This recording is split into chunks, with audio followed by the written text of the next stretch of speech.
На стари години Сорос е станат исклучително радикален политичар, значи се залага за отворени граници во Европа, за укинување на државите, централизирање на моќта во Брисел или Вашингтон и потоа превземање на таа моќ директно под контрола на левите партии или, например, под контрола на регулаторни тела, на административни комисии кои што никој не ги гласа. Конкретно, например, американскиот дипломат кој што ги во чие време Македонија доживува драматично нарушување на извештаите за човекови права, даде оставка дента кога Доналд Трамп стана председател, огорчено даде оставка и е отворен негов противник. Значи, ние не сме имале неутрален наблюдувач во Стејт департментот кој што пишувал извештаи во кој што скандалозно се напаѓаше дури илустрацијата. Туку имаме човек кој што бил партиски војник, кој што поддржува левата опција. Тоа се одразува на извештаите. Извештаите за слобода на медиуми ги пишува организација финансирана од Сорос и USAID во Македонија.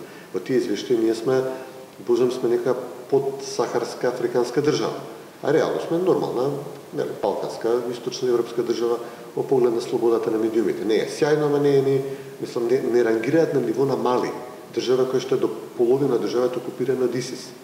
И според извештаите на овие организации, слободата на медиумите во Македонија е еднаква на слободата на медиумите во држава каде што во половина територијата може да ве каменуваат за ако се шетате без бурка, Значи, извештаите за човекови права ги пишува, значи, американската амбасада се повикува на Хелсиншкиот комитет во своите извештаи за човекови права. Тоа е тотална партиска организација на СДСМ и на Сорос.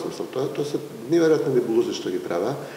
Freedom House извештаите ги пишуваат лица кои што, не знам, свој протестира сега со Трамп, они се во првите редови на протестите во Вашингтон до Њујорк, каде да се наоѓаат.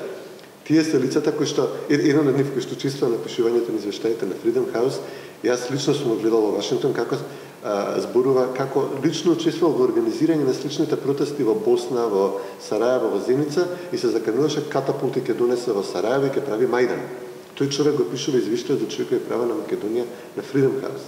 Он е контрибутор во тој извештај. Значи, се работи за тотално, укинување на било каква објективност во извештаите за слобода на медиуми, човекови права, правата на жените, правата на ЛГБТ заедницата, сето тоа се филува да биде што е можно поцрно. И знаете, тук има врзан круг. Ако вие во извештајот за слобода на медиуми кажете дека состојбата е катастрофална, со тоа имате право да барате после да ви дадат пари од USAID да правите други медиуми како да се надополни недостатокот на различни гласови.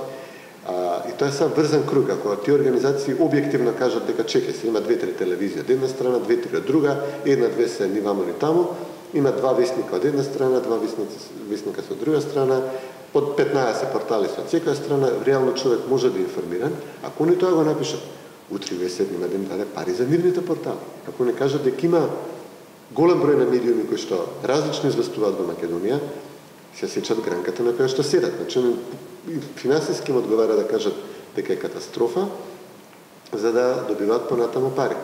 Најголем проблем што ќе го имаме ние наскоро, може би нема да бидат бегалците, јас очекувам да бидат обидот да се замолчат медиумите.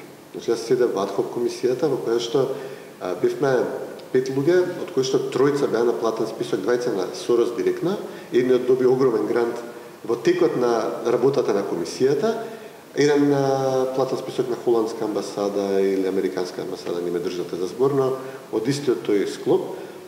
И плюс дури имавме ситуација и наблюдувачот од ОПСЕ кој што доаѓаше, значи практично втор-трет човек во мисијата на ОДИХР во Македонија, од Словачка човекот исто работеше во невладена организација, исто помогнат од Сорос. Имавме ситуација кога седевме 3 луѓе наспроти 2, еден наблюдувач, и значи наблюдувачот и тројца во сите работат за ист човек, за иста организација.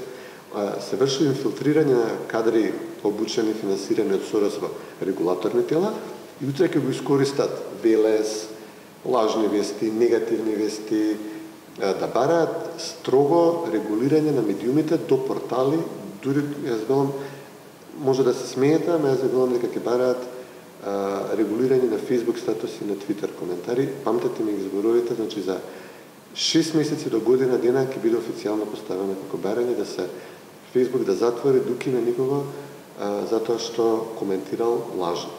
Значи, имаме навистина сериозен проблем со оваа организација која што губи на сите фронтови. Губи во Европа, губи во Америка политички. Сака тоа да го надополни со концентрирање на моќта во администрацијата во Брисел, остатоци од администрацијата во Вашингтон, регулаторни тела сака да владае иако ги губи изборите.